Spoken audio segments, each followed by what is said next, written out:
क्या हाल है दोस्तों। मैं हूं विकास तोमर, आपके अपने trustworthy channel study for civil services पे आज आपके समक्ष 13 दिसंबर का करंट अफेयर आ चुका है। इसमें कई सारी इंपॉर्टेंट जो है करंट अफेयर हम लोग पढ़ेंगे और सभी एग्जामिनेशन जैसे यूपीएससी, यूपीपीएससी, एमपीपीएससी, आपका BPSC, other state PC exam के लिए बहुत ज्यादा रेलेवेंट इसमें मटेरियल होने वाला है। तो हमारे साथ आप लगातार जुड़े रहिए, पूरा वीडियो जरूर देखिएगा, ठीक। और आगे बढ़ने से पहले एक जेंटल रिमाइंडर है कि हमारे पेड ग्रुप स्टार्ट है 2021 यूपीएससी के लिए। 15 दिसंबर से नया पेड ग्रुप चालू हो रहा है, आप लोग ज्वाइन कर सकते हैं। यूपीएफओ 2020 का जो है 22 दिसंबर से नया पेड ग्रुप चालू हो रहा है, आप लोग ज्वाइन कर सकते हैं 8564880530 8969606608 पर, ठीक।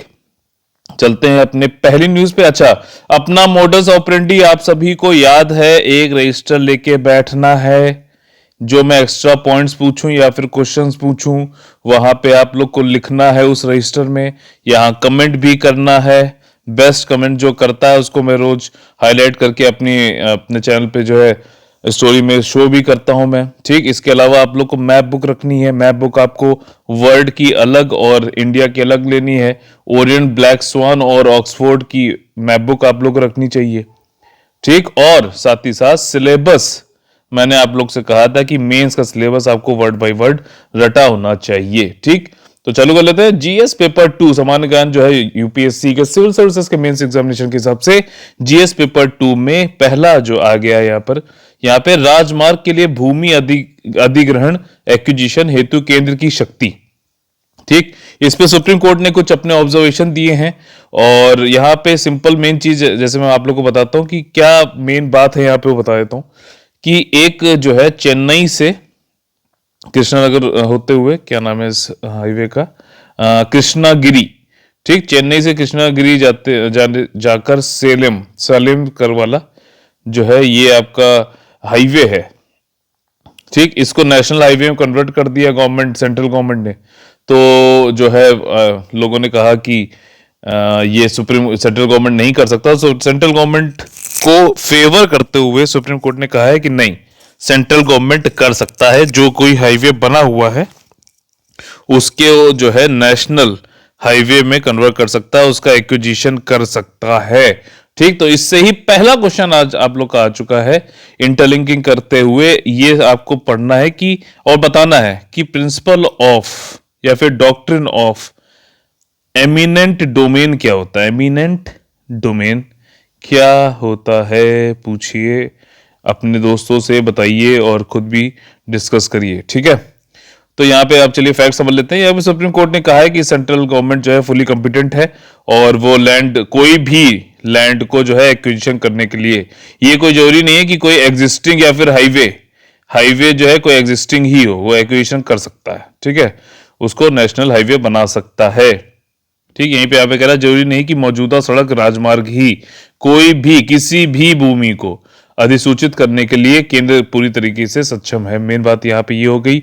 सुप्रीम कोर्ट ने कहा है कि नोटिफिकेशन की नेशनल हाईवे एक्ट 1956 के अंतर्गत जो एक्विजिशन लैंड है चेन्नई कृष्णागिरी सलेम हाईवे का, अब ये लोकेशन है, इसको देखो आप लोग, कौन सी रिवर वहां से निकल रही है, कोई वहां पे हिल जो है इंपॉर्टेंट हो, देखो यही चीज है। मैंने आप लोग को एक चीज और बता दे रहा हूं मोडस ऑपरेंडी में ही, कि जो भी चीज आती है उसका ज्योग्राफिकल पॉइंट ऑफ व्यू अपने सिलेबस से उठाओ, ठीक। Economical point of view, political point of view, political छोड़ के polity point of view, environment point of view, इस तरीके से सोचो। व्हाट से ज्यादा वाई सोचो तो ज्यादा अच्छी अंडरस्टैंडिंग बनेगी, यूपीएससी तभी निकलेगा, सीधी सी बात है।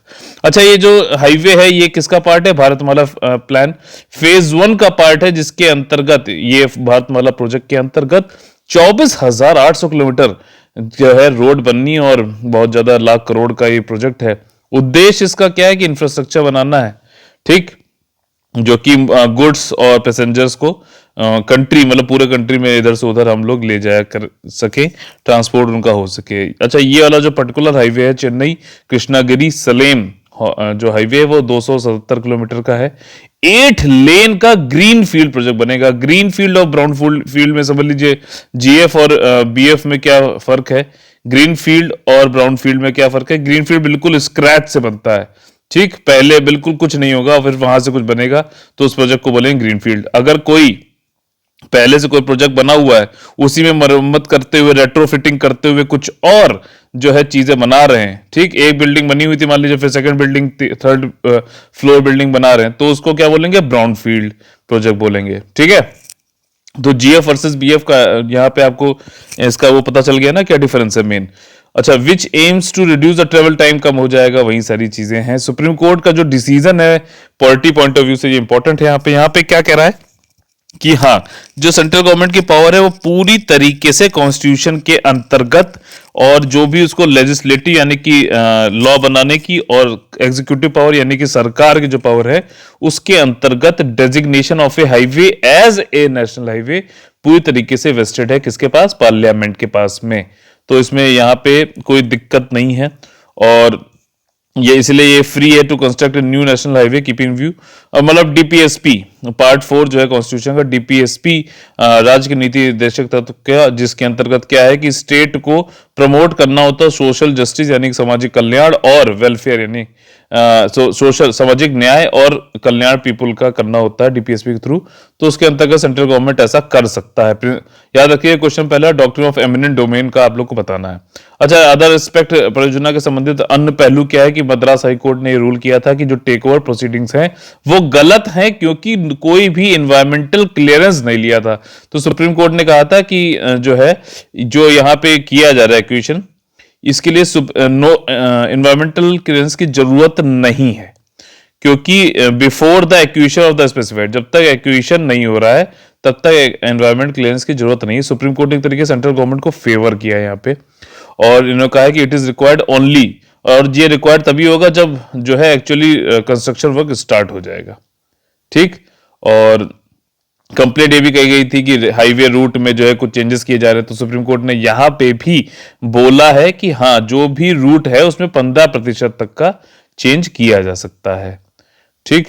ये मतलब फैक्ट जो मैं बताता रहा हूं, उसको हो सकता है वहां पे घुमा के 25% पूछ ले, तो आपने एक बार मेरी बात सुनी होगी, इसको एक बार रिवाइज किया होगा, तो पेड ग्रुप में पीडीएफ तो मिल ही जाएगी, तो आप लोग के लिए आसान होगा एलिमिनेट करके आंसर को सही आंसर को निकालना।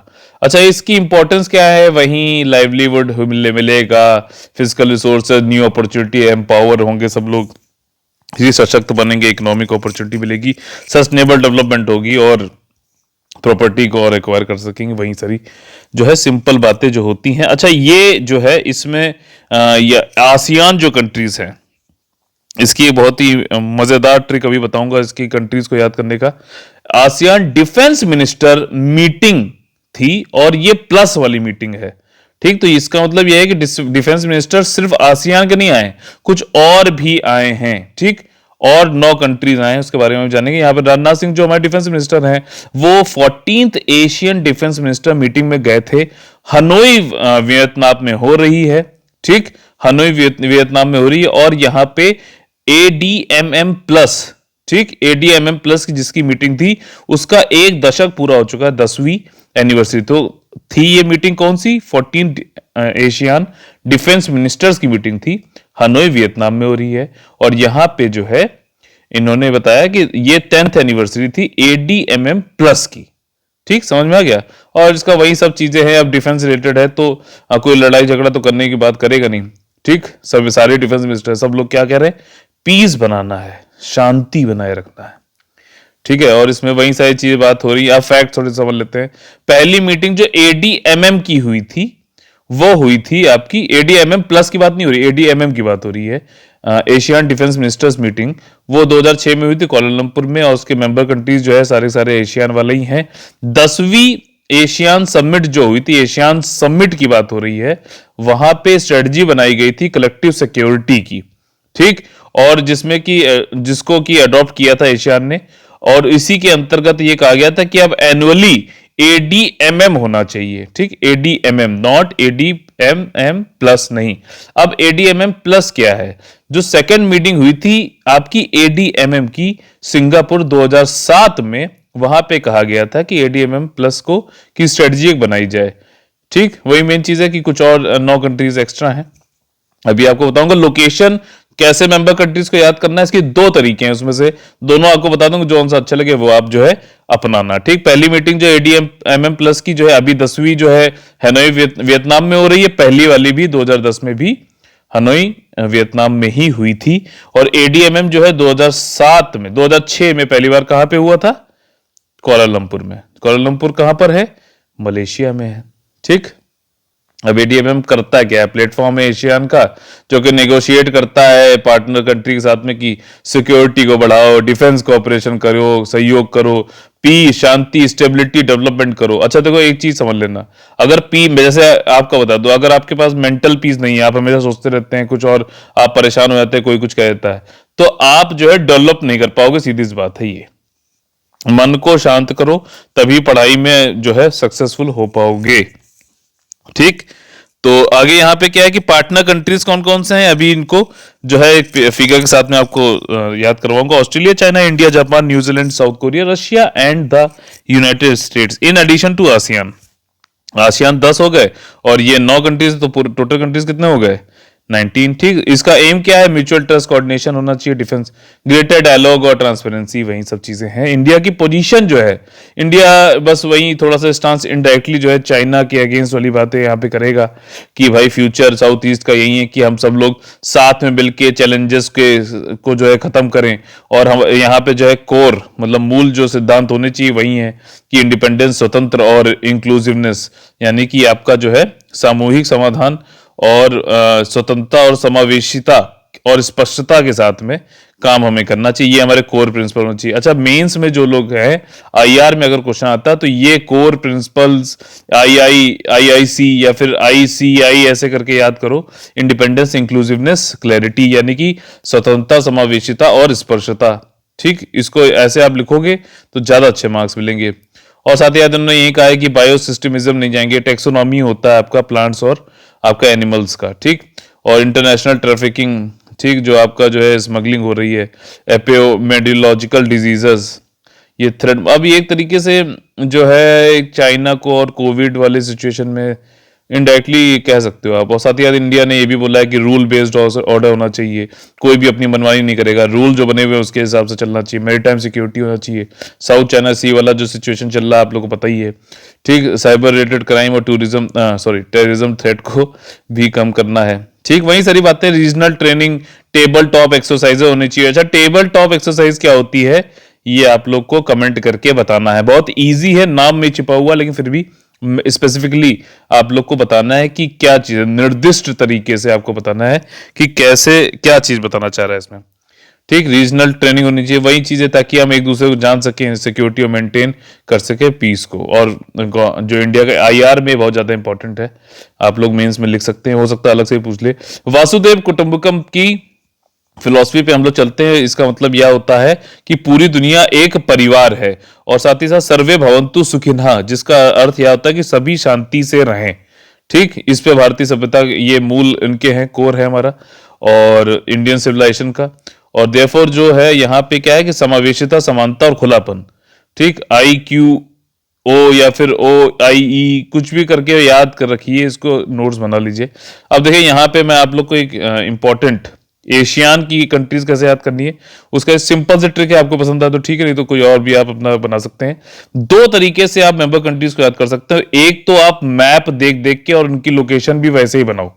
ठीक, मैप देख देख के, जैसे India, China, Russia, Japan, south Korea. ठीक है, अब देख रहे हो ऑस्ट्रेलिया और आपका न्यूजीलैंड और यहाँ पे यूएसए। अब मैंने क्या किया है कि वेस्ट टू ईस्ट और नॉर्थ टू साउथ जो है अंदाजे से लिखने की कोशिश करी है, क्योंकि मैंने इसको मैप कई बार देख रखे हैं पहले से, तो मैं इसको कर रहा हूं। तो इस तरीके से भी आप याद कर सकते हो, मैप देख के, ऑब्जर्वेशन बेस्ड।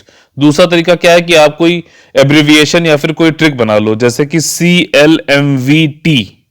ठीक, एशियन कंट्रीज का बता रहा हूं कैसे याद करना है, और IB और MSP। ठीक, अब यहां पे है कॉल मारो विकास तोमर को, क्योंकि IB इंटेलिजेंस ब्यूरो ने MSP हटाने को कह दिया। आजकल MSP हटाने पे काफी हल्ला हो रहा है, तो आप याद रख सकते हैं कॉल मारो विकास तोमर को, क्योंकि इंटेलिजेंस ब्यूरो ने MSP हटाने को कह दिया है। अब यहां पे देखो चाइना, इसमें क्या है, ये कंबोडिया है, चाइना नहीं याद रखना, मतलब इसका नाम भी आपको याद रखना है, कंफ्यूजन नहीं होना है। ठीक, कंबोडिया, लाओस, ठीक, मलेशिया, ठीक, वियतनाम, थाईलैंड। इंटेलिजेंस ब्यूरो का आपका क्या हो जाएगा यहां पर, एक तो है आपका इंडोनेशिया, फिर आपका जो है दूसरा हो गया ब्रुनई, फिर आपका जो है मलेशिया हो गया, तो यहाँ पे आ गया आपका म्यांमार, फिर आपका जो है एस से क्या होगा सिंगापुर, फिर आपका फिलीपींस। ठीक, CLMVT IB MSP ऐसे याद कर सकते हो, बाकी ये वाला मैप से ही कर लो, ऑस्ट्रेलिया जापान ये सारी चीजें। ठीक है, अगला जो है anti cow slaughter bill Karnataka लेके आ गया, 2010 में भी इसने कोशिश करी थी, फिर से लेके आ गया है, और अब की बार काफी स्ट्रिंजेंट वे में सभी तरीके के जो काउ स्लॉटर है उसको यहाँ पे उन्होंने रोक दिया है। अच्छा, यहाँ पे एक रिपोर्ट आज आ रही थी, ये देखा जा रहा था कि जहां जहां पे काउ स्लॉटर बिल या फिर एक्ट्स लागू हैं, वहां पे पहले के मुकाबले अब काउज जो है वो कम हो गई हैं। मतलब बिल एक्ट लाने के बाद से और ज्यादा कम हो गई, बल्कि बढ़ना चाहिए था, क्योंकि इनका उद्देश्य यही है कि स्लॉटर ना हो। तो ये मैं इंडियन एक्सप्रेस में पढ़ रहा था आज का, एक कल जहां तक ये न्यूज़पेपर में आएगा, तो ये थोड़ा देखने वाली बात है। यहाँ पे कंप्लीट बैन कर्नाटका ने कर दिया है, और कि मतलब काऊ की किलिंग, स्मगलिंग, इलीगल ट्रांसपोर्ट, वही सारी चीजें हैं। अब इसमें हम लोग खाली जो मुद्दे की बातें अपनी पढ़ाई के लिए उसमें ध्यान देंगे, कोई भी इधर उधर की रिलीजियस और फूड हैबिट्स और इन सब पे कोई बात नहीं होगी कमेंट में। ठीक, और यहाँ पे रिवाइज वर्जन है 2020 में, 2010 में भी पहले लाया गया था। Animal all forms of animal slaughter को स्ट्रिक्टर पनिशमेंट के साथ में मना कर दिया गया है, पेनल्टी को टफन किया है, कंप्लीट बैन है एनिमल काइंड ऑफ उसमें। BS येदियुरप्पा भी पहले लाए थे 2010 में, फिर से लाए हैं। सिद्धरामैया मतलब कांग्रेस ने मना कर दिया था, फिर कांग्रेस ने अलाउ कर दिया था स्लॉटर कुछ रिस्ट्रिक्शन के साथ में। अब यहाँ पे जो इंपॉर्टेंट चीज है कि कर्नाटका वाले इस बिल ने किस तरीके से बीफ और कैटल, गौमांस और मवेशी को किस तरीके से डिफाइन किया है, परिभाषित किया है, वो समझने वाला है। बीफ यानी कि गौमांस किसे कहते हैं, किसी भी रूप में मवेशियों के मांस के रूप में परिभाषित किया गया है। Meat of cattle in any form. ठीक, मवेशी का मीट है किसी भी फॉर्म में, उसको क्या बोलेंगे, बीफ। ठीक, इसके बाद ये कह रहे हैं कि मवेशी शब्द को कैसे परिभाषित किया गया, गाय, गाय का बछड़ा, बैल, बैल और सांड में फर्क होता है। ठीक, बुल और ऑक्स में फर्क होता है। ठीक, यहां पे बुल की बात हो रही, वहां पे ऑक्स लिख दे तो वो नहीं होगा। ठीक, गलत हो जाएगा, ध्यान रखिएगा, छोटी छोटी चीजों पे ही खेल जाता है आयोग, और UPSC इसमें सबसे बड़ा बदमाश है। ठीक, तो गाय, गाय का बछड़ा, बैल, और 13 साल से कम उम्र की भैंस, मतलब 14 साल की होगी तो तुरंत काट सकते हो आप, मतलब ये ऐसा है, इसमें तुरंत काट नहीं सकते हो, मतलब ये है कि वो उसको अलाउड है। ठीक, इससे नीचे 13 साल से कम वाले को अलाउड नहीं है। ठीक, बोफेलो, काऊ, काऊ काफ और बुल। ठीक है, और उसके बाद जो है shelter establish for the conservation and protection. अब ये गौशाला बनाए जाएंगे वाली बातें हैं, और यहाँ पे ये है कि पावर टू सर्च कौन कर सकता है, सब इंस्पेक्टर कर सकता है। ठीक है, और जो है कंप्यूटर अथॉरिटी जिसको भी बनाया गया वो कर सकता है प्रेमाइसिस को, और सीज कर सकता है कैटल या उसका मटेरियल का। जो भी सीजर होगा उसको तुरंत SDM के पास लेके जाना होगा विदाउट एनी डिले, मतलब जैसे ही सीजर हुआ तुरंत दौड़ के चले जाओ। SDM भले ही आगे के दौड़ रहा है, पीछे दौड़ो कि तुम्हारे पास आना है। ठीक, इसके बाद क्या है, प्रोविजन ऑफ द पेनल्टी वही है, पहली बार आप करोगे तो 50,000 से 5 लाख तक का होगा, 3 से 7 साल की सजा भी हो सकती है, दोनों भी हो सकते हैं। एक यहाँ पे इंपॉर्टेंट चीज है कॉग्निजेबल ऑफेंस।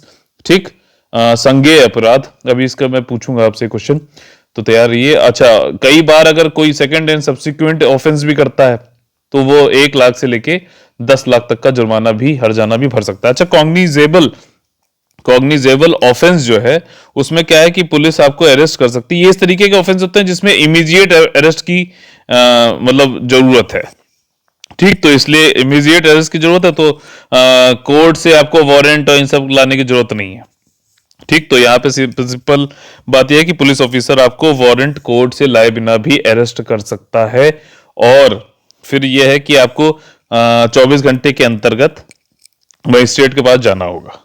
ठीक है, 24 घंटे के अंतर्गत मजिस्ट्रेट के पास जाना होगा। तो ये कॉग्निजेबल ऑफेंस है, इमीडिएट नेचर वाले जो होते हैं ऑफेंस, जैसे कि मर्डर हो गया, ये सारी जो मतलब टफ टाइप के हीनियस क्राइम्स हैं उसमें जाता कॉग्निजेबल ऑफेंस बनाया था। तो यहाँ पे जो काउ स्लॉटर वाली चीज है इसको हीनियस क्राइम, मतलब crimes of very harsh nature इस टाइप से माना गया है, तो कॉग्निजेबल ऑफेंस है। ठीक, इसी तरीके नॉन कॉग्निजेबल क्या है, चोरी हो रही है और ये सब जो उसमें कुछ होता है उसमें आपको वारंट लाना पड़ेगा। अच्छा, ये मैंने आपको बताया, तो आपको मुझे कुछ कमेंट करके बताना होगा कि बताइए कंपाउंडेबल ऑफेंस क्या होता है। कंपाउंडेबल ऑफेंस क्या होता है। ठीक, कॉग्निजेबल ऑफेंस मैंने बताया, कंपाउंडेबल आप बता दो। दोनों लोग मिल बांट के अपनी इंफॉर्मेशन शेयर करेंगे और बढ़िया से आगे बढ़ेंगे। ठीक, तो देखिए अब आगे जो है यहाँ पे क्वांटम कम्युनिकेशन जो है डीआरडीओ निकल ली है। अभी कुछ दिन पहले न्यूज आई थी कि क्वांटम क्वांटम सुप्रीमेसी पार ली है। सुप्रीमेसी पार ली है किसने? चाइना ने। ठीक, चाइना ने पार ली है। ठीक, तो अभी हो सकता है बोलेगी recently some which of the following countries has attend the quantum supremacy, तो उसमें चाइना आंसर होगा। क्या चाइना पहला है कि सेकंड है कि थर्ड है, आप लोग को बताना है कमेंट करके। अब यहाँ पे डीआरडीओ ने मतलब कम्युनिकेशन किया है आपका क्वांटम की डिस्ट्रीब्यूशन टेक्नोलॉजी के जरिए, और ये बहुत ज़्यादा मतलब इनक्रिप्टेड होती है, मतलब इसको कोई भेद नहीं सकता है, और इंपॉर्टेंट है सामरिक, स्ट्रेटजिक और सिक्योरिटी पॉइंट ऑफ व्यू से। अब इसका देखिए एक चीज बताऊं आपको, सिंपल चीज, मान लीजिए कि हमारे कई सारे सबमरीन्स हैं।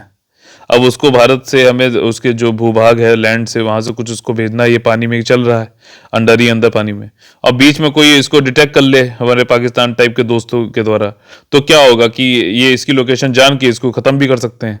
तो ऐसे इनक्रिप्टेड वे में क्वांटम की डिस्ट्रीब्यूशन टेक्नोलॉजी के थ्रू हम इसको भेज देंगे, तो पाकिस्तान जैसे जो दोस्त हैं वो नहीं कर पाएंगे कुछ, और हमारा जो है कम्युनिकेशन भी होता रहेगा, और हम लोग की जो है स्ट्रेटजिक और सिक्योरिटी ये सब बनी रहेगी। सिंपल बात यहाँ पे यही है। इसके बाद क्या है, ये कॉन्टिन्यूअस वेव होती है क्या, ये बताते हैं। इट यूज्ड, क्या यूज किया है? वेव लेजर सोर्स का यूज किया, जिससे कि फोटॉन्स बने। ठीक, फोटोन को आप लोग कमेंट करके बताइए क्या है? विदाउट द मैग्नेटाइजेशन इफेक्ट, इसके इफेक्ट के बिना कंटिन्यूअस वेव लेजर का सोर्स का यूज किया गया, जिससे कि फोटोन बनाए गए। टाइम एक्यूरेसी इसकी बहुत ही ज्यादा है, और मतलब under this test was picoseconds होता है, मिली सेकेंड्स होता है, उससे कम पिको सेकेंड्स होता है। ठीक है, ये पूरी एक इसकी जो वो है याद कर लेना। और उसके बाद क्या है, जो सिंगल फोटोन अवलॉन्च डिटेक्टर था, उसने रिकॉर्ड किया अराइवल ऑफ फोटोन। ठीक, कैसे कैसे अराइव हो रहे हैं, और अचीव किया की rates in the range of KPS and low quantum error. बहुत ही मतलब इनक्रिप्टेड, बहुत अच्छी टेक्नोलॉजी, बहुत कम समय में रियल टाइम में पहुंच जाता है। अच्छा, बाइनरी जो अभी हम लोग यूज कर रहे हैं वो बाइनरी, और ये क्वांटम है। ठीक, कंप्यूटिंग वाले में। अब इसमें एक चीज समझना कि बाइनरी में होता था 1 और 0, ठीक, या तो हाँ या फिर ना। लेकिन क्वांटम में क्या है कि आपका 0 1 2 3 4 5 6 7 8 9 तक, ठीक है, ऐसे जा रहा है। तो कई सारी प्रोबेबिलिटी है इसमें हो सकती है। तो क्वांटम इसलिए थोड़ा सा ज्यादा जो है टेक्निकली एडवांस टेक्नोलॉजी है, कम्युनिकेशन, इंटरनेट और इन सब के उसमें, कंप्यूटिंग के उसमें। ठीक, क्वांटम की डिस्ट्रीब्यूशन टेक्नोलॉजी क्या होता है? सिक्योर कम्युनिकेशन है, क्रिप्टोग्राफिक प्रोटोकॉल का यूज करता है, और क्वांटम मैकेनिक्स का यूज करता है, जो मैंने अभी बताया आपको। और इसमें टेक्नोलॉजी को जो है किसने बनाया? मुंबई बेस्ड एक है कार, ये centre for artificial intelligence robotics, और defence young scientist laboratory quantum technology, इन दोनों ने मिलकर बनाया है। ठीक, इसका जो ऑफिशियल स्टेटमेंट डीआरडीओ ने बोला है कि वही चीज़ है। वर्ल्ड वाइड में डिफेंस और स्ट्रेटेजिक एजेंसी जो है हमारी सामरिक महत्व वाली, वो डिस्ट्रीब्यूशन ऑफ इंक्रिप्शन की करेंगे टाइम टू टाइम, और ये बहुत ज़्यादा इंपॉर्टेंट है हमारे क्वांटम बेस्ड कम्युनिकेशन के लिए, और ये एक अच्छा सोल्यूशन प्रोवाइड करती है सिक्योर शेयरिंग ऑफ कीज। ठीक, जैसे मैंने एक एग्जांपल में आप लोग को समझाया, ताकि आप लोग प्रैक्टिकल चीजों से जोड़कर समझे। सिर्फ थ्योरी पढ़ने से कुछ नहीं होगा, उसको अप्लाई करिए।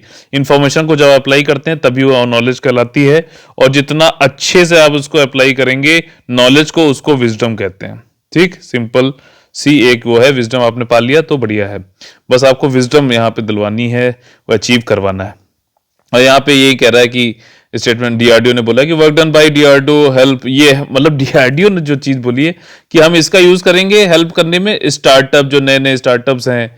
ठीक है, stand India, startup India program चल रहा है ना, एमएसएमई, आपका medium small enterprises, micro small enterprises को जो है फील्ड क्वांटम इंफॉर्मेशन टेक्नोलॉजी का यूज करते हैं, उनकी हेल्प की जाएगी। ये एक फेस वाली बात हो सकती है। अब यहाँ पे आप लोग को कई सारे फैक्ट्स मैं आपको बताऊंगा जो बहुत ही ज्यादा इंपॉर्टेंट हैं, 1 साल तक कम से कम। ठीक है, क्योंकि ये यूएनईपी की तरफ से एक एमिशन गैप रिपोर्ट आती है, जिसमें कि इंडिया ने कितना उत्सर्जन एमिशन किया है carbon dioxide, other green house gases का। ठीक, ये सब ब्यौरा दिया जाता है। टॉप 10 कौन उत्सर्जन कर रहा है, इंडिया कितना कर रहा है, पर कैपिटा पे कहां पे स्टैंड करता है, क्या चीज हमें करनी चाहिए, पेरिस जो क्लाइमेट एग्रीमेंट है वो हम कितना अचीव करने के लिए पास हैं या दूर हैं, ये सब कुछ बताता है। तो थोड़ा सा इसको ध्यान से सुनिएगा पूरा। ठीक, अब यहां पे कह रहा है कि according to report environmental friendly decision हमें लेना होगा।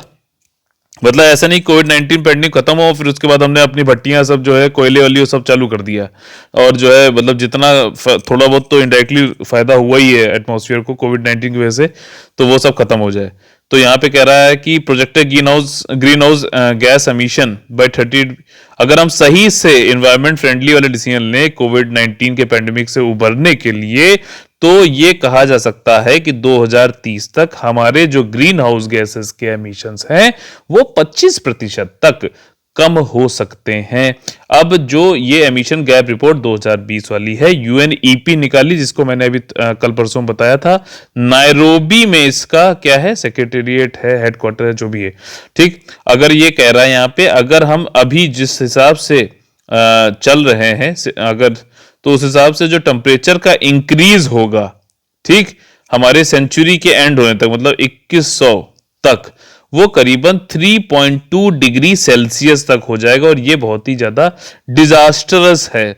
अब कई लोग के दिमाग में आएगा कि तब तक हम तो रहेंगे नहीं, तो हमें क्या मतलब सोचना। तो इसीलिए जो है सस्टेनेबल डेवलपमेंट की एक परिभाषा है जो कि आपका I think if I am not wrong Brundtland commission, क्या यही है, आप लोग कंफर्म करके बताइए। ब्रंटलैंड कमीशन ने एक डेफिनेशन दी थी सस्टेनेबल डेवलपमेंट की कि हमें अपनी नीड्स को जो है पूरा करना है अभी प्रेजेंट जनरेशन को, इस तरीके से रिसोर्सेज यूज करना है कि जो आने वाली जनरेशन है, फ्यूचर जनरेशन है, उन वो भी अपना जो है पालन पोषण आराम से कर सके। ठीक, ये एक सस्टेनेबल डेवलपमेंट की, सतत विकास की जो है डेफिनेशन है। ब्रंटलैंड कमीशन नहीं दिया था शायद, मैं जहां तक मुझे याद आ रहा है स्टॉकहोम वाला जो 1972 का हुआ था उसमें। ठीक, एनालिटिकल डेटा, अब ये डेटा कई सारा जो है बहुत ज्यादा इंपॉर्टेंट है।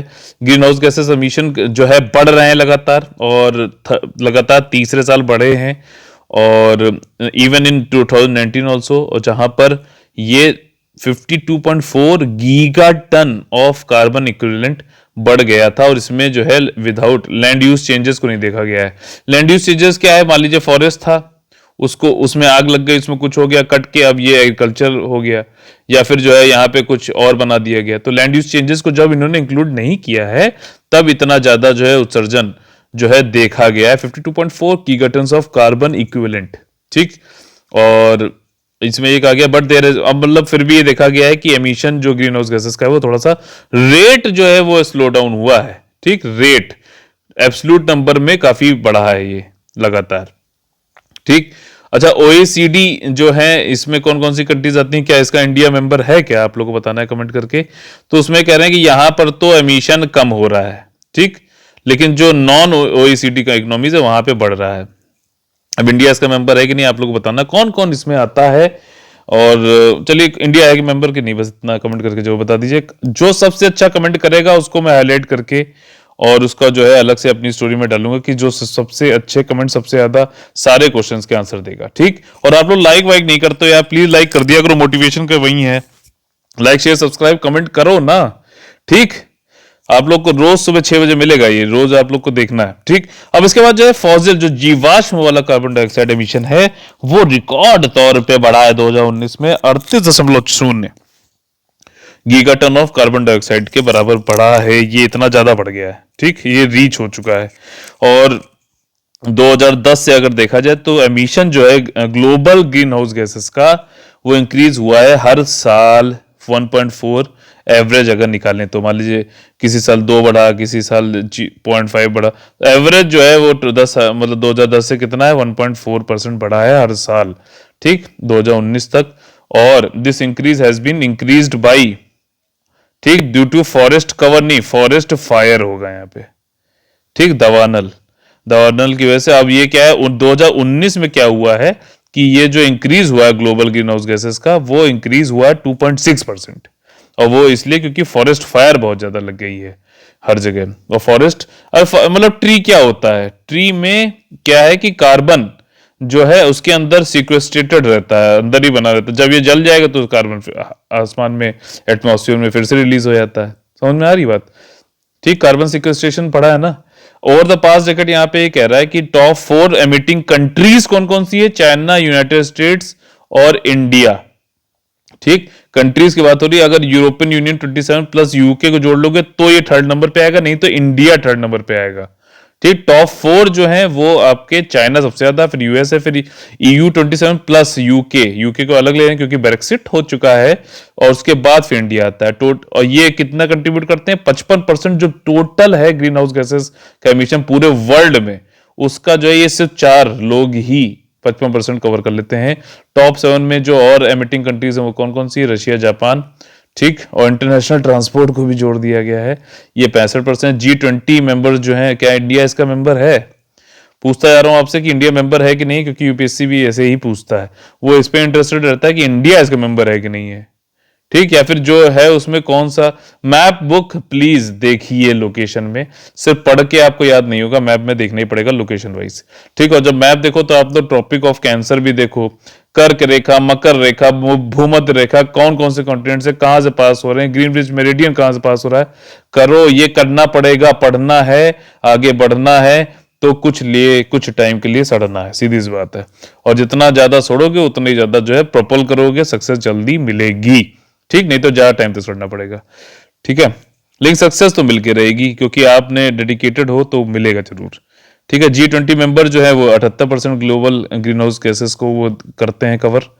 और 2019 में देखा गया है, इंडिया के पर्सपेक्टिव में समझ लेते हैं, इंडिया ने 3.7 giga ton of greenhouse gases का उत्सर्जन किया था। पर कैपिटा एमिशन जो है इंडिया में वो 2.7 टन है CO2 का। मतलब हर बंदा, हर बंदी जो हर पर कैपिटा के हिसाब से 2.7 टन ऑफ CO2 आप हर साल जो है उत्सर्जन करते हो। तो इसको क्या आप बोलेंगे दूसरी भाषा में? Carbon footprint. Carbon footprint, carbon trading, ये सब जितनी ये वो है ना, ये कॉन्सेप्ट, ये सब आपको पढ़े होने चाहिए। ठीक, आपका फिर क्या है कि इफेक्ट ऑफ कार्बन, ये कार्बन दिमाग में चल रहा है। कोविड-19 पैंडेमिक का क्या इफेक्ट आया है एमिशन के ऊपर? तो ये देखा गया है कि CO2 एमिशन जो है रिड्यूस हुए हैं 7% तक 2020 में 2019 से अगर कंपेयर करें तो। और सबसे ज्यादा जो है वो हाईएस्ट डिक्लाइन एमिशन में किससे हुआ है? ट्रांसपोर्ट सेक्टर की वजह से हुआ है। लोएस्ट नहीं, हाईएस्ट होगा ये। और क्योंकि जो है लॉकडाउन काफी टाइम तक लगा रहा और जिसकी वजह से ट्रांसपोर्टेशन एक्टिविटीज जो है काफी लो रही। आपको मालूम होना चाहिए कि एयरलाइंस वाला जो है, जो पूरी वर्ल्ड की जो एयरलाइंस जो चलती हैं एयरवेज, उससे काफी ज्यादा कार्बन डाइऑक्साइड या फिर ग्रीन हाउस गैसेस का उत्सर्जन होता है। तो अब ये सब तो चलन नहीं, इसकी वजह से काफी ज्यादा डिक्लाइन हुआ ट्रांसपोर्ट सेक्टर में। ठीक, अब increase in the atmospheric concentration कौन कौन सी अदर ग्रीन हाउस गैसेस में कौन कौन सी का हुआ है? मीथेन CH4 का और नाइट्रस ऑक्साइड N2O का। ठीक, NO2 नहीं होता है, N2O होता है। ठीक है, कंटिन्यूड इन, या फिर NOx कहीं कहीं लिखा रहता है। ठीक है, कंटिन्यूड इन बोथ, इनका मतलब ज्यादा उत्सर्जन इनका भी हुआ है, लेकिन इनका ग्लोबल वार्मिंग पोटेंशियल तो ज्यादा है, लेकिन इनकी जो ईयर ऑफ रेसिडेंस है, मतलब एटमॉस्फेयर में, वो कम होता है कार्बन डाइऑक्साइड में। कार्बन डाइऑक्साइड में काफी टाइम तक रहता है, 200 साल तक। तो इसका भले ही ग्लोबल वार्मिंग पोटेंशियल तो कम है कार्बन डाइऑक्साइड का, लेकिन ज्यादा समय तक रहती है, इसलिए ज्यादा नुकसान CO2 पहुंचाती है। ठीक, सबसे ज्यादा किसका होता है ग्लोबल वार्मिंग पोटेंशियल? बताइए, PF6 का कि SF6 का? बताइए। क्वेश्चन है आप लोगों के लिए, क्वेश्चनों की भरमार है, जितना आंसर दोगे उतना ही जो है आपका नाम शुमार होगा। ठीक, तो यहाँ पे मतलब यहाँ पॉसिबल सोल्यूशन भी देने की बात करी गई है कि क्या होना चाहिए अगर जो पेरिस क्लाइमेट एग्रीमेंट हुआ है 2015 में और 2021 से लागू हो जाएगा। ठीक, उसको अगर हमें अचीव करना, जिसमें कहा गया है कि 2100 तक हमें टेम्परेचर को बढ़ने से 2 डिग्री सेल्सियस से नीचे रखना है, तो हमें अपना जो भी हम अटेम्प्ट कर रहे हैं एम्बिशियस टारगेट को पूरा करने के लिए, उसको ट्रिपल करना पड़ेगा। ठीक, अगर 1.5 डिग्री सेल्सियस से नीचे रखना है तो 5 टाइम्स हमें जो अभी मेहनत कर रहे हो उससे 5 टाइम्स ज्यादा करनी पड़ेगी। यूनाइटेड नेशन के एक्सपर्ट ये बिलीव करते हैं कि that the way to avoid this for countries facing a COVID induced economic recession is to encourage green recovery policy program हमें करने चाहिए। ठीक, इसके बाद अब यहाँ पे ये बताया जा रहा है कि भारत का जो ये नक्शा हो गया मान लीजिए, और यहाँ पे जो आपके ये कई सारे लक्षद्वीप नाम से है, तो यहाँ पे अंडर वाटर, ठीक, मान लीजिए ये पानी है, तो यहाँ से इंडिया से अंडर वाटर सबमरीन से, और ये कई सारे जो है आपके लक्षद्वीप के वो हैं, under water optical fibre cable जाएगी ओएफसी, और यहाँ पे इंटरनेट चलेगा बहुत तेज। इंटरनेट जितनी तेज चलेगा, मूवी डाउनलोड करेंगे ये लोग, और पढ़ाई में यूज करेंगे, टेलीमेडिसिन में यूज करेंगे, आपका जो है सोशल मीडिया में यूज करेंगे, और आपका जो है कई जगह यूज करेंगे, काफी इनका डेवलपमेंट होगा।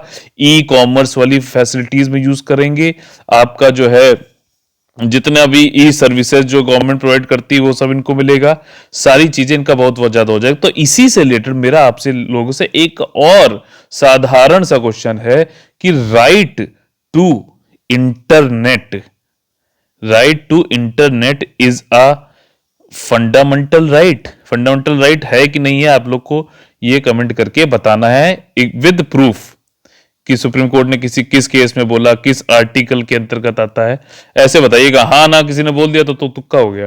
ठीक है, तो ये मोदी जी ने ये कैबिनेट, यूनियन कैबिनेट की जो है मोदी जी ने अप्रूव कर दिया, ओएफसी डलना चाहिए कोची मेनलैंड, मतलब कोची कहाँ है, केरला में, और लक्षद्वीप आइलैंड के बीच में ओएफसी डालो यार, खूब ज्यादा इंटरनेट पहुंचाओ सबको। पीएम वानी हम लोगों ने कल पढ़ा था, याद है क्या होता है, 12 दिसंबर वाले में था ना। ठीक, अब ओएफसी जो है ये 11 आइलैंड है लक्षद्वीप में। मैपिंग देखो, मैप बुक खोलो, जाओ चेक करो, गूगल कर लो, देखो, कवरत्ती, कल्पेनी, अगाती, अमीनी, अंद्रोथ, मिनिकॉय, बंगरम, बित्रा, चेटलेट, किल्तन, कदमत। ठीक, ये कोई फॉरेन लैंग्वेजेस नहीं है, मैं सिर्फ इनके नाम पढ़ रहा था, और इनके बीच में डायरेक्ट टेलीकॉम लिंक बन जाएगा, इसको मैप प्लीज देख लो। अंडमान एंड निकोबार के बीच में 10 डिग्री जो है वाला जाता है लैटिट्यूड, तो इसी तरीके से लक्षद्वीप के बीच में कौन सा जाता है, कौन सबसे पास में है, कौन सबसे छोटा है, क्या ये एटॉल्स हैं, ये आइलैंड की भाई आपका जो है कॉन्टिनेंटल आइलैंड्स हैं, क्या है ये, थोड़ा रिसर्च करिए, पढ़िए, आगे बढ़िए। ठीक है, तो उसके बाद जो है वही पैसे वैसे कितने लगेंगे इस पे इतना, बस ये है कि कहां से फंडिंग हो रही है, यूएसओएफ से हो रही है फंडिंग, इसके बारे में आप थोड़ा देख लीजिएगा। ठीक, यूएसओ से हो रही है। अच्छा, बीएसएनएल भाई साहब नहीं लगेगा, सॉरी, भारत संचार नगर लिमिटेड जो है ये इसको नॉमिनेट किया गया कि टेक्निकल एडवाइस देंगे। ठीक, और ये इंप्लीमेंटेशन एजेंसी जो है प्रोजेक्ट की, टीसीआईएल, इंप्लीमेंटेशन एजेंसी कौन सी है, टीसीआईएल है। यूएसओएफ क्या है, फंडिंग प्रोवाइड कर रहा है। बीएसएनएल क्या है, टेक्निकल एडवाइजर है। ठीक, और ये सब मिलके जो है आपका इसको इंप्लीमेंट करेंगे इस प्रोजेक्ट को। ठीक, ओनरशिप राइट जो है एसेट के, ये किसके पास रहेंगे, यूएसओ के पास रहेंगे, जो कि एक एजेंसी है डिपार्टमेंट टेलीकॉम के अंतर्गत, और इसको टारगेट कब है, 2023 तक पूरा करने का टारगेट है। अब ये अंडर वाटर करके कम्युनिकेशन केबल है ओएफसी, और एक्सचेंज बिटवीन मेनलैंड और टेरेस्ट्रियल पार्ट्स और सी के अंतर्गत जाएगा, वहीं जो मैंने शुरुआत पे आपको डायग्राम बना के दिखाया था। ऑप्टिकल फाइबर क्या होता है, इसमें टोटल इंटरनल रिफ्लेक्शन का यूज होता है, मतलब जैसे ये है ऑप्टिकल फाइबर, ठीक, तो इसमें क्या हो रहा है कि जैसे ये जाता है ऐसे, तो ये पूरा मतलब ऐसे करके बढ़ता रहता है, तो उसको बोलते हैं टोटल इंटरनल, इसके पाइप के अंदर समझ लो, तो इसलिए समझ इंटरनल रिफ्लेक्शन हो जाता है यहाँ पे। ठीक, इसको ही बोलते हैं। अच्छा, ये डायमंड में भी होता है, प्रिज्म बनता है उसमें भी होता है कि नहीं होता, बताइए कंफर्म करके। इंद्रधनुष बनता है उसमें भी होता है। ठीक, तो ये कई सारी चीजें हैं टोटल इंटरनल रिफ्लेक्शन की वजह से जो है ऑप्टिकल फाइबर में भी हम क्या है कि लाइट के थ्रू जो है डेटा को भेजते हैं, इलेक्ट्रिसिटी नहीं जाता है, ये जो प्लास्टिक्स होते हैं जो आपके यहाँ फाइबर आता है उसके द्वारा, ठीक, डेटा ट्रांसफर करते हैं। अच्छा, एक चीज, अब ये क्वेश्चन आपने पढ़ा तो क्या आप लोग के दिमाग में क्वेश्चन आया जो मेरे दिमाग में आया कि अगर जैसे ये लाइट के थ्रू हो रहा है तो इसके अंदर क्या लाइट की स्पीड जो है वही होती है जो नॉर्मली हम लोग उस दिन पढ़े थे कि 3 × 10⁸ मीटर पर सेकेंड, ये क्या सेम होती है? Is the speed of light is same मतलब वो सेम होती है क्या इसके अंदर, ओएफसी के अंतर्गत भी, अंदर भी, आप लोग को ये बताना है। ठीक, ये प्लास्टिक और ग्लास का बना होता है, सिलिकॉन डाइऑक्साइड, ऐसे कर सकते हो। बेनिफिट क्या है, वही है, कनेक्टिविटी स्कीम, लार्ज बैंड मिल जाएगा, और सबमरीन कनेक्टिविटी है, गुड गवर्नेंस चालू हो जाएगा यहाँ पे। और इससे ये चीज देखने वाली है कि fishery sector, coconut based industry, tourism, educational, distance education, telemedicine, e commerce, इन सबको फायदा मिलेगा। ठीक, अब यहाँ पे फ्रांस ने, अभी हम लोग ने कुछ दिन पहले पढ़ा था ग्लोबल, ये 10 तारीख के करंट अफेयर में या फिर 11 वाले में था, ग्लोबल सिक्योरिटी लॉ पढ़ा था। आज हम लोग क्या पढ़ रहे हैं कि फ्रांस में प्रेसिडेंट मैक्रोन ने एक नया ड्राफ्ट लॉ बनाया है, किसको रोकने के लिए, इस्लामिक एक्सट्रीमिज्म को रोकने के लिए, चरमपंथी जो इस्लामी की है उसको रोकने के लिए एक नया ड्राफ्ट लॉ बनाया है। ठीक, और ये पास कर दिया उनके वहां के कैबिनेट ने। प्राइम मिनिस्टर कौन है, जियोन कैस्टेक्स हैं। तो अगर प्रेसिडेंट है मैक्रोन, ये याद रखिएगा, छोटे आयोग वाले जो क्वेश्चन आते हैं वो इस तरह के पूछ सकता है। तो उन्होंने कहा है कि ये जो हम लोग ला रहे हैं लॉ, ये मुस्लिम रिलीजन के खिलाफ नहीं है, ये किसी भी रिलीजन के खिलाफ नहीं है, ये सिर्फ रेडिकल, ठीक है ना, जो बहुत ही ज्यादा कट्टरपंथी इस्लामवाद हो गया है उसके खिलाफ है। अच्छा, ये जो इज्म लगा रहता है, जैसे इस्लामिज्म, ठीक, कम्युनिज्म, कैपिटलिज्म, तो ये इज्म जो है ये एक सोच को बताता है, आइडियोलॉजी को बताता है। जो लोग इस्लाम में विश्वास करते हैं, इसकी आइडियोलॉजी को मानते हैं, वो इज्म में आ जाएंगे।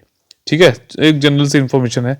और तो ये रेडिकल इस्लामिज्म को जो है रोकने के लिए लॉ बनाया गया, ना कि किसी पर्टिकुलर रिलीजन या फिर मुस्लिम रिलीजन को रोकने में बनाया गया। और इसलिए भी ये बनाया गया ताकि फ्रेंच जो पीपल है उनको डिवाइड ना कर दिया जाए एक से दूसरे की तरफ। मतलब ये कहना चाह रहे हैं कि कुछ मुस्लिम है, सब मुस्लिम खराब नहीं, जो रेडिकल मुस्लिम्स हैं वो खराब हैं। तो अब इसको डिवाइड यहाँ पैदा किया जा रहा है, रेडिकलाइज किया जा रहा है, ठीक, हमारे अगेंस्ट यूज किया जा रहा है। अब यहाँ पे क्या हुआ है, 2015 से अगर आप देखा जाए तो चार्ली हेब्डो अटैक हुआ था। चार्ली हेब्डो क्या है, एक न्यूज़पेपर टाइप से वहां पे है, उन्होंने वहां पे प्रोफेट मोहम्मद की अपने जो है उसमें आर्टिकल एक छापा था, उसका उनका मतलब कार्टून कुछ गलत टाइप का बना दिया था। इस पे गुस्सा होते हुए वहां पे काफी बड़ा अटैक हुआ था चार्ली हेब्डो का, हेब्डो वालों के ऊपर, मैगजीन के ऊपर। ठीक है, उसी तरीके से सैमुअल पैटी जो है, इनको अभी इनका सर अलग कर दिया गया, इस्लामिक एक्सट्रीमिस्ट लोगों ने इनका जो है सर काट दिया, बीहेड कर दिया इनको। ठीक, और इसके अलावा अक्टूबर में 3 पीपल जो है, ये नाइस चर्च, नाइस एक जगह का नाम है, उनको मतलब चाकू मार के कुरेद के जो है मौत के घाट उतार दिया गया। इसके बाद जो है आपका, इससे पहले सितंबर में 2 लोगों को जो है चाकू मार के वहां पे क्रिटिकली वुंड कर दिया। और कहाँ पे किया गया, चार्ली हेब्डो के पास में किया गया। तो ये सब चीजें हो रही हैं, तो गवर्नमेंट का जो थोड़ा सा अब एक्शन तो लेना बनता ही है।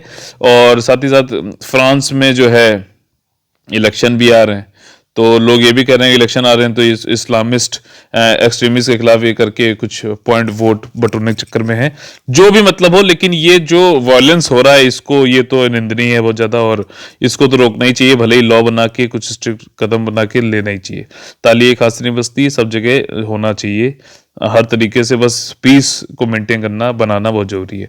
अब यहाँ पे इसका ऑब्जेक्टिव क्या, उद्देश्य क्या है इस लॉ का, इसमें कई सारे मेजर्स लिए जा रहे हैं, जैसे कि स्कूलिंग रिफॉर्म, जिसमें यह है कि मुस्लिम चिल्ड्रन बाहर जाए ना जाए, जो है स्कूलिंग जो है घर पे भी करके रह के कर सकें, ये बताया अभी आगे।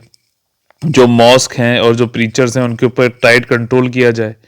और कई सारे जो लोग हैं जो प्रोपेगेंडा कैंपेन चला रहे हैं गवर्नमेंट के खिलाफ या फिर दूसरे रीजन के खिलाफ, उनके खिलाफ जो है रूल्स थोड़े से कठिन किए जा सके। ठीक, होम स्कूलिंग की बात करी जा रही है कि जैसे कि जो चिल्ड्रंस हैं वो 3 साल से जब ज़्यादा बड़े हो जाते हैं तो उनके पेरेंट्स उनको निकाल के किसी मदरसा या फिर इसमें अंडरग्राउंड इस्लामिक मदरसाज में कर देते हैं, वहाँ पे उनको वो वाली नॉलेज नहीं मिलती, कुछ और ही उनका ब्रेन वॉश ये सब किया जाता है। तो ऐसा ना हो, उनको होम स्कूलिंग कर रहते हुए ही उनको जो है पढ़ने का ये इसमें प्रावधान है। और पर्पस क्या है इस लॉ का, कि लिबरेट मुस्लिम्स को लिबरेट करना है रेडिकल इस्लामिज्म से।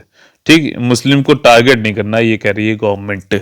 अब यहाँ पे क्या चेंज हो सकता है, यहाँ पे इससे गवर्नमेंट जो है सुपरवाइज कर सकेगी आपकी इमाम्स को, जो अपने आपके इमाम्स होते हैं, ठीक, ये प्रीचर्स जो होते हैं। और इसके बाद इसमें क्या है, ग्रेटर पावर हो सकेगी कि to close worship places of worship, मतलब मस्जिद बंद कर सकेंगे।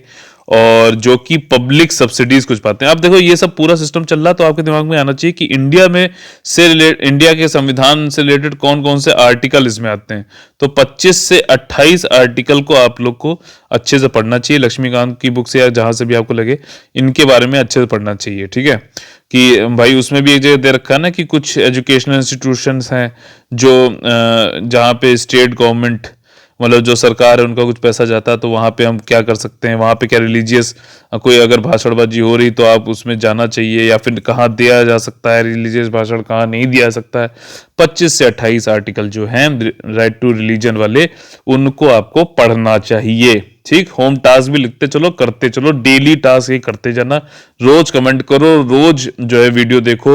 इतनी चीजें बताऊंगा आपका कि बिल्कुल इंटरलिंक करते हुए सारी चीजें आपका जो है याद भी रहेंगी, एग्जाम में भी करके आओगे मजे मजे में। रोज साथ में बैठना पड़ेगा मेरे साथ, 6 बजे सुबह आ जाता है वीडियो, आप लोग देखना जरूर है इसको। ठीक, और जब देखो तो लाइक कर देना अच्छा लगे तो इसमें देखिए यही कह रहा है यहाँ पे कि ग्रेटर पावर मिल जाएंगे, क्लोज कर सकते हो वर्शिप की प्लेस ऑफ मस्जिद को, और जहां पे भी पब्लिक सब्सिडी कुछ रिसीव होती है। ठीक, if they went against Republican जो प्रिंसिपल है, गणतंत्र सिद्धांत जो है आपके फ्रांस में, अगर उनके खिलाफ कुछ जा रहे हैं तो हम कर सकते हैं, मस्जिदों को बंद भी कर सकते हैं, ऐसा ये कह रहे हैं। वो उन मस्जिदों को जहां पे पब्लिक सब्सिडी कुछ मिलती है। और रिपब्लिकन प्रिंसिपल कौन से, जेंडर इक्वालिटी, मतलब ह्यूमन से रिलेटेड कोई भेदभाव हो रहा है या फिर कुछ है इस तरीके से।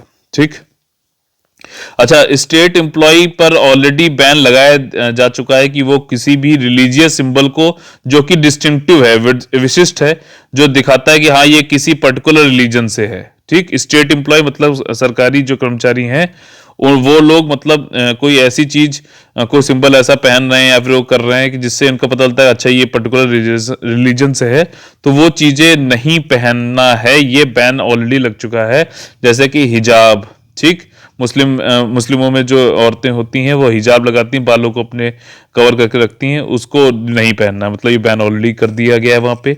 और ये रिस्ट्रिक्शन अब सभी गवर्नमेंट बॉडीज मतलब के अलावा भी सब पर हो जाएगा, जो भी पब्लिक सर्विसेज सब कॉन्ट्रैक्टेड है वहां पे भी ये लग जाएगा। ठीक, यहाँ पे बात है। चलिए अब क्वेश्चंस ऑफ द डे, अपना जो बेसिक बहुत ज्यादा मजेदार वाला सेक्शन होता है वहां आ गए हम लोग। अब यहाँ पे ह्यूमन राइट्स डे से रिलेटेड कुछ ये पूछ रहा है। देखिए पहला स्टेटमेंट ये है कि जो ह्यूमन राइट्स डे 2020 वाला है उसकी थीम क्या है, रिकवर बेटर।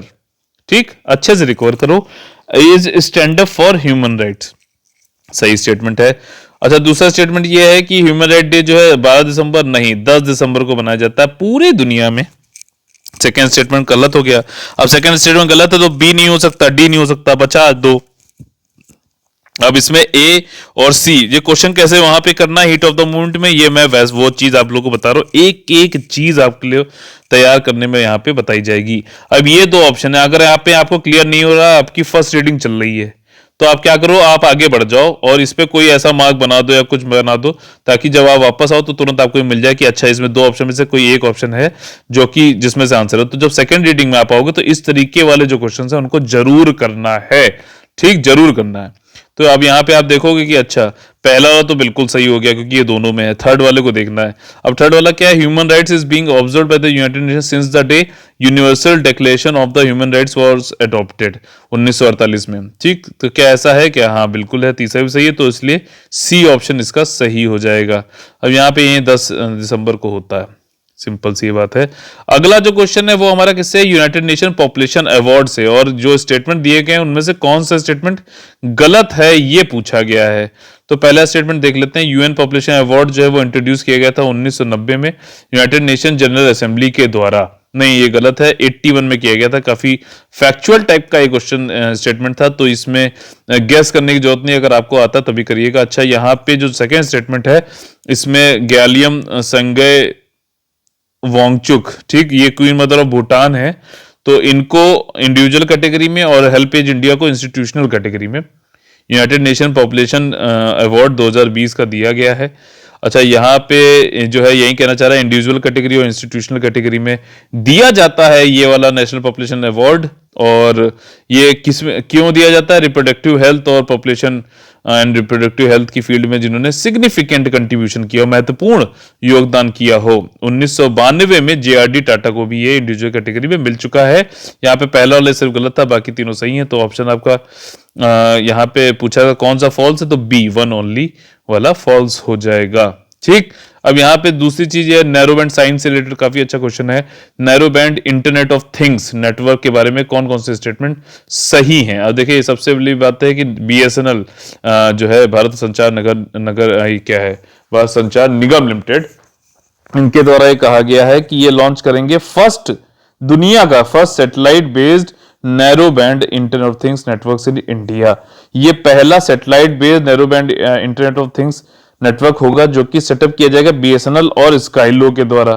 ठीक, और तीसरा स्टेटमेंट यह है कि इसको मतलब एनबी-आईओटी या फिर नैरो बैंड आईओटी, ये वायरलेस कम्युनिकेशन होता है, स्टैंडर्ड होता है फॉर इंटरनेट ऑफ थिंग्स। अच्छा, थिंग्स जैसे कि आपका मान लीजिए हीटर हो गया, ठीक, आपका बेड के किनारे जो आपका अलार्म वाली क्लॉक हो गई, आपका फैन हो गया, ठीक, आपका जो है ये सब आपस में नियर फील्ड कम्युनिकेशन या फिर किसी और सेंसर्स के थ्रू ये थिंग्स जो हैं ये इंटरनेट से कनेक्टेड हैं। इसी को क्या बोलेंगे, इंटरनेट ऑफ थिंग्स। अब ये बेसिक चीज मैंने आपको बताई, अब वहां पे आपको चाहे कितना भी घुमाए, अगर आपने बेसिक चीज अंडरस्टैंडिंग आपके मन में समझ में आ गई है तो आप वहां पे क्वेश्चन कर लोगे, ठीक, डिराइव कर ले जाओगे आंसर। ठीक है, ये एनबी-आईओटी क्या होता है, एक तरीके से low power wide area network की तरह ही होता है और इसमें सारे स्टेटमेंट सही है। इस तरीके से आज हमारा सेशन जो है खत्म होता है। आप लोग को क्या करना है, कमेंट जरूर करना है जितने क्वेश्चन मैंने पूछे हैं। जो भी चीज मैं मोडस ऑपरेंडी में बताता हूं वो आप लोग को जरूर करनी चाहिए। Register, map book, syllabus, mains का जरूर पढ़ो, अपने दिमाग में क्वेश्चन फ्रेम करो, ठीक, सिलेबस के हिसाब से, geographical point of view, polity के पॉइंट ऑफ व्यू से, हिस्ट्री के पॉइंट ऑफ व्यू से, इकोनॉमी के पॉइंट ऑफ व्यू से, एनवायरमेंट के पॉइंट ऑफ व्यू से आपको सोचना चाहिए। व्हाई, व्हाट, वेयर, इन सब के पॉइंट ऑफ व्यू से सोचना चाहिए। प्रीवियस ईयर क्वेश्चन जो मैं यहाँ पे गाइडेंस देता हूँ उसके बारे में, उस हिसाब से आप सोचते चलो। इंटरलिंकिंग करो, ठीक, जो है जितना, जैसे मैं पेड ग्रुप के लिए जो बताता हूँ क्वेश्चन ऑफ द डे वाला सीरीज आती है, ठीक, उसमें बताता हूं कि भाई आप लोग को नोट्स किस तरीके से बनाने हैं, क्या क्या चीजें करनी है। प्रशासनिक ये सेवा के लिए आप लोग तैयारी कर रहे हो तो कितना आपको डीपली पढ़ना है, क्या पीएचडी तो नहीं कर रहे हो, ये सारी चीजें जो है आप लोग को यहाँ पे बताई जाती हैं। रोज 6 बजे आप लोग को ये वीडियो मिलेगा करंट अफेयर का, इसको देखना बिल्कुल ना भूलें और साथ ही साथ इसमें कमेंट करें, लाइक, शेयर और सब्सक्राइब तो आप लोग को करना ही करना है। जय हिंद, जय भारत है हमारे। फिर से एक बार बता देता हूं, पेड ग्रुप चालू हो गए हैं। यूपीएससी 2021 का आपका 15 दिसंबर से चालू है और यूपीएससी का ईपीएफओ का जो एग्जामिनेशन है उसका भी पेड ग्रुप का ओपन हो गई, नहीं नया 22 दिसंबर से हो रहा है, उसको भी आप लोग ज्वाइन कर सकते हैं। 8564880530 9696066089 पर कॉल करके। बहुत मेहनत लगती है, प्लीज इसको जो है आप लोग आगे और मुझे मेहनत करने पे मजबूर करिए, अपनी मोटिवेशन मुझे भी दीजिए। ठीक, जय हिंद, जय Bharat, all the very best है।